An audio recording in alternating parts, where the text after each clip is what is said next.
읽어드릴 본문 말씀은 에스겔서 16장 53절로 55절까지 말씀입니다.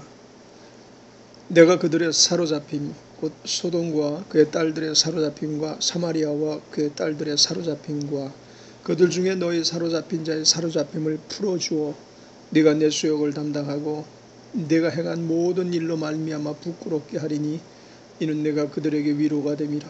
내 아우 소돔과 그의 딸들이 옛 지위를 회복할 것이요 사마리아와 그의 딸들도 그의 옛 지위를 회복할 것이며 너와 내 딸들도 너희 옛 지위를 회복할 것이니라. 아멘. 오늘 읽어드린 본문 말씀을 통해서 성탄과 교회 회복이라는 제목으로 잠시 은혜의 말씀을 나누고자 합니다. 요한계시록에 보면 에베소 교회를 향해서 우리 주님께서 회복해야 할 만한 한 가지를 언급하신 바 있습니다. 반드시 회복하지 아니하면 촛대를 옮겨버리겠다고 말씀하신 내용이죠. 처음 사랑을 버렸다라는 주제의 말씀입니다. 에베소 교회뿐만이 아니라 오늘날 우리 교회도 회복해야 할 것들이 마치 소돔보다 더 무섭게 변해버린 부분들이 있음을 안타까운 마음으로 비통한 심정으로 2014년을 뒤로 하면서 맞이한 성탄절날 생각해 보고자 하는 것입니다. 어찌 보면 우리가 살고 있는 이 시대는 아브라함이 소돔에 있는 롯의 가정을 생각하면서 마치 야곱이 야복강에서 씨름하는 것 이상으로 간절히 기도했던 그때를 능가하는 죄악이 관영한 시대가 아닐까 생각해 봅니다. 오래전에 뉴욕 오분가에서 소수 성애자들의 프라이드 퍼레이드가 20만 명의 동성애자들이 모여 행진했던 것을 시작으로 전 세계에 기름을 붓듯 확산되더니 한국에서도 신촌 대학가에서 동성애자 행진이 있었습니다. 뉴욕에서 처음 그들이 행진할 때 여러 가지의 팻말을 들고 행진을 했는데 그 중에 예수도 게이였다 혹은 하나님도 게이 하나님이시다라는 피켓을 들고 행진하는 모습을 볼 수 있었습니다. 그런데 한국에서도 동일한 문구의 피켓을 들고 행진하는 사태가 벌어지고 말았습니다. 성탄절이 되면 우리나라뿐만이 아니고 아마 전 세계적으로 밤문화, 즉 술을 진탕 마시고 미혼, 기혼 가릴 것 없이 탈선하는 일들이 이제는 어제 오늘 일이 아닌 아주 평범한, 그래서 성탄절은 이제 불신자들의 탈선을 부추기는 세계적인 축제일이 되어버린 듯합니다. 교회는 성령이 이 땅에 임하시면서 세워졌다고 볼 수 있습니다. 그러나 엄밀히 따지면 그 교회의 씨는 베들레헴 마구간에서 뿌려졌습니다. 가장 순전한 교회의 씨였습니다. 그렇게 하나님의 아들이 하늘에 썩은 미랄이 되어서 교회가 태동되었던 것입니다. 그러던 교회가 성령 받은 제자들을 중심으로 전 세계의 기적처럼 가지를 뻗어 이제는 지구상에 사우디아라비아라는 나라에만 교회가 없고 모든 나라에, 심지어 마지막 남은 공산주의 독재국가 북한에서도 신실한 교인들이 숨어서 예배를 하고 있을 뿐만 아니라 지하교회에서 그와 같은 모임을 가질 뿐만 아니라 국가에서도 가라지 교회이긴 하지만은 교회를 세워놓고 있는 것입니다. 문제는 오늘날 교회는 소돔과 고모라와 홍수 심판 때와 같은 세상에 너무 영향력 없는 교회로 전락하고 있다는 데 있습니다. 그처럼 힘차게 출발했던 지구상에서 가장 오래된 보수주의 교파 중에 하나였던 성공회가 동성애자 목사를, 감독을 정식으로 인정하고 필요하다면 하나님을 그녀라고 지칭해도 괜찮다는 내용을 교단적 강령으로 확정했다는 것입니다. 그리고 예수님을 사회의 각계각층에 필요를 따라서 어떠한 호칭을 붙여도, 칭호를 붙여도 상관없다. 그런 강령도 그 안에 포함이 되어 있다고 합니다. 심지어 감독 중 한 사람은 예수님의 신성을 부인한 책을 저술했음에도 아무런 제재를 받지 않았다는 것입니다. 성공회뿐만이 아닙니다. 세상에 있는 많은 신학교도 이제 더 이상 교리를 수호할 힘을 점점 잃어가고 있고 세상 학문으로 변질돼 가고 있습니다. 자유주의 신학을 필두로 해서 이제 범신론적 신학, 그리고 교회가 하나로 통일돼야 된다 해서 각가지 우상 숭배자들과 지금 통합운동까지도 벌려가고 있는 세상 분위기를 보면 암담할 뿐입니다. 교회는 이제 사람들이 듣기 거북한 설교를 제대로 하지 못합니다. 사람들이 즐겨 듣는 부자 되려는 설교 너무 쉽게 하고, 긍정과 타협 이런저런 형태로 교회 부흥 전략으로 사용되어 가면서 많은 교회가 대형화되었던 것은 사실입니다.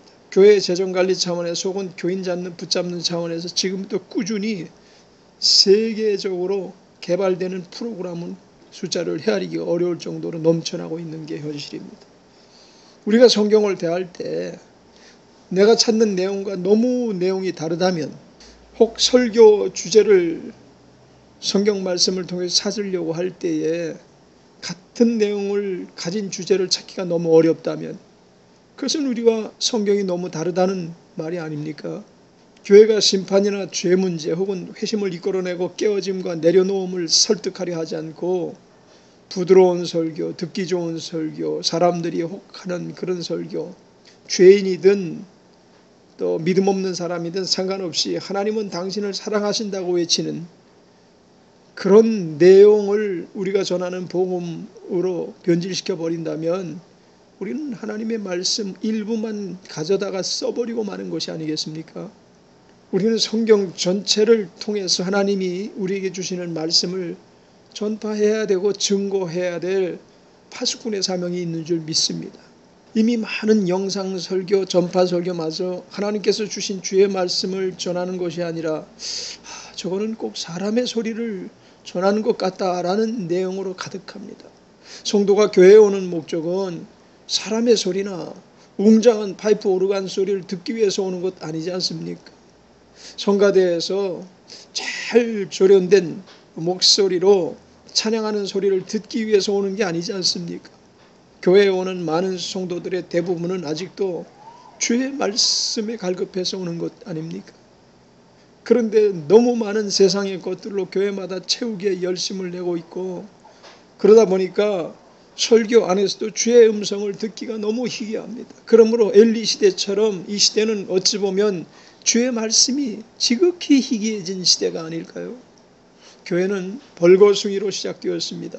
그것은 교회의 머리이신 주님께서 벌거벗은 채로 피로 얼룩진 채로 그 모태에서 세상에 던져지셨다는 것을 통해서도 충분히 알 수가 있는 세상에서의 교회의 실상이라고 말할 수 있습니다.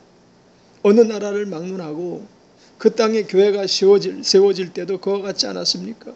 정치적인 체제의 탄압과 핍박으로부터 타종교 집단과 불신자들의 조롱과 박해를 이기며 세워진 게 교회입니다. 그래서 기도하는 여인들이 눈물을 흘리면서 남편에게 매를 맞고 머리채를 잡혀가면서 가난했지만 하나님을 사랑하며 사신 하나님을 어찌해서라도 증거하기 위해서 눈물 흘리면서 말씀 따라 살며 헐벗고 굶주림 속에서도 여전히 새벽을 깨우면서 기도하고 금식하는 법을 알던 무수한 신실한 종들이 여전히 세상의 조롱과 비난을 받으면서 주님께 대한 순전한 믿음을 지니고 시작한 것이 교회였습니다. 어느 나라건 어느 지역이건 어느 곳이든 이와 같은 청년의 때, 아니 유년 시절의 교회의 모습이 있습니다. 그것을 주님은 처음 사랑이라고 또한 말씀하고 있는 것이고요. 그러나 이제 구약에서 이스라엘 백성들이 우상을 섬기고 하나님을 멀리할 때처럼, 그래서 성경이 너희가 창기짓을 하니 너는 간음하고 버려진 아내와 같다고 지탄을 받았던 이스라엘처럼 우리 새 이스라엘도 하나님 왕국을 세워갈 우리도 이제 이상한 교리를 받아들이고 세상 것들로 가득한 것을 가지고 신앙생활을 하고 있다는 이 안타까움을 보는 눈이 열려야 될 줄 믿습니다. 이제 오늘 우리는 달력으로 본다면 주님이 이 땅에 오신 지 2015년 돼가는 시점에 서 있습니다. 주님은 말씀 그대로의 임재로 교회의 모범을 보이셨습니다. 그런데 이제 주께서 부자 되게 하는 말씀을 우리에게 주신 바 없고 긍정적이고 또한 형통이라는 말을 우리에게 또한 주신 바 없는데도 불구하고 사람들은 성경을 부자 되는 책 정도, 긍정적인 마인드를 키워주는 교본 정도로 여기게 돼버렸습니다. 그래서 말씀이 살았고 운동력 있는 말씀이 아니라 그저 도서관에 있는 책, 책꽂이, 서재의 책꽂이에 꽂혀있는 책이 돼버리고 말았습니다. 살았고 운동력 있는 말씀은 오직 하나님을 사모하는 자, 갈망하는 자 마음속에 있는 줄 믿습니다. 누구나 성경은 살 수 있습니다. 누구나 설교할 수 있을 것입니다. 그러나 아무나 하나님 말씀을 접할 수 있는 것은 아닙니다. 말씀과 영은 사고팔 수 있는 것이 아니기 때문입니다. 아모스 선지자를 통해서 하나님께서 너희는 나를 찾으라 그리하면 살리라 하셨습니다. 교회의 첫째 되는 사명, 둘째 되는 사명, 그리고 마지막까지 가지고 가야 할 사명문, 사명선언문, 아모스 5장 4절에 기록되어 있는 하나님의 말씀인 줄 믿습니다. 너희는 나를 찾으라 그리하면 살리라. 어떠한 상황에서도 어떤 경우에서도 우리는 하나님을 찾는 데 주력을 해야만 합니다. 정말 이 시대가 살 수 있는 유일한 대안은 다시 세상 것 버리고 부지런히 하나님을 찾아야 할 때인 것인 줄 믿습니다. 우리는 하나님을 찾는 것 대신 너무나 많은 부드럽고 달콤한 이야기를 찾아 그것을 설교의 대부분으로 사용해 왔습니다. 그래서 하나님 나라를 지키는 파수꾼 설교자보다 은혜 설교자들이 교회의 대부분을 장악하고 있고 모든 것을 즐김의 대상, 긍정의 모티브, 성공 자료로 지금도 열심히 변질시키고 사람의 생각을 대변하고 옹호하는 데 주력하고 있는 것이 부인할 수 없는 사실 아닙니까? 하나님께서는 사람 말 잘 전하는 사람을 찾으시는 것이 아니라 이 시대에 하나님 말씀을 전하는 자를 간절한 마음으로 찾으시는 줄 믿습니다. 성탄절의 즐거움을 더해주는 각양 행사로 바꿔버리고 있는 교회 안에서 주님은 구석진 곳에서 버림받아 눈물 흘리고 계시지 않겠습니까? 주님이 계셔야 될 자리에 산타가 등장하고 소돔보다 더 깊은 어둠에 빠진 소돔을 건질 자를 거기서 어떻게 발견할 수가 있겠습니까? 세상은 그렇다 하더라도 교회는 결코 복음을 가일질하고 축소하거나 세상의 것으로 무한 부풀리해서는 안 되는 것입니다. 주님이 이 땅에 오신 그 벌거벗은 모습, 마치 초대교회 교회들이 그랬던 것처럼 관심이 주님이 아니라 자기 욕심 혹은 교회의 부피 늘리기 위하여 하나님의 성도를 팔아먹는 이런 모습이 되지 말고 본래의 모습으로 우리는 하루속히 돌아가야 될 줄 믿습니다. 소돔도 우리가 지은 죄 같은 죄를 짓지 않았을 것입니다. 지금 이 시대는 소돔보다 고모라보다 더 깊은 죄의 구렁텅이 속으로 빠져 들어가고 있습니다. 얼마 전 영국의 세계적인 팝 가수의 동성 연애자인 엘튼 존은 예수님도 게이셨다라는 말을 했다고 합니다.